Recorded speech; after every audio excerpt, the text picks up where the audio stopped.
Quva qadimdan buyuk ustozlar, allomalar, fozillar, shoirlar yurdi. Albatta, shundan kelib chiqib aytish mumkinki, Quvada eng yaxshi ustozlar yashab o'tganlar va bugun ham yashamoqdalar. Surayoxon man juda yoshligidan bilaman. Hali maktab o'quvchisi kichkinagina qizcha shu Quvadagi Nadimiy nomli to'garakka kelib a'zo bo'lgan.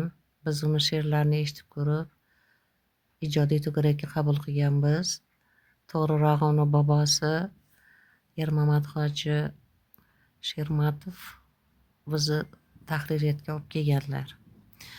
Oradan mana yillar o'tdi. Bu qiz shu to'garagimizning eng faol a'zosi sifatida muntazam qatnashib o'zini mahoratini oshirib bordi va keyinchalik u pedagogika sohasini tanlab shu sohada o'qidi, ilm oldi, tajriba to'pladi. Mana bugun shu tumandagi 34-maktabda boshlang'ich sinf o'qituvchisi sifatida faoliyat olib borarkan, har bir darsini ishonchli qilib, bolalarni haligi ko'ngliga kiradigan qilib o'tishga harakat qilayotgani ko'rinib turibdi. Har bir o'qituvchi o'zi ijodkor bo'lishi kerak. Bugungi zamon talabi shu. Surayoxon bu talablarga javob beradi, she'rlar yozadi va o'zini fanini juda yaxshi biladi. Uni faoliyatini mana shu bir ozgina suhbatda baholab bo'lmaydi. Men o'ylayman,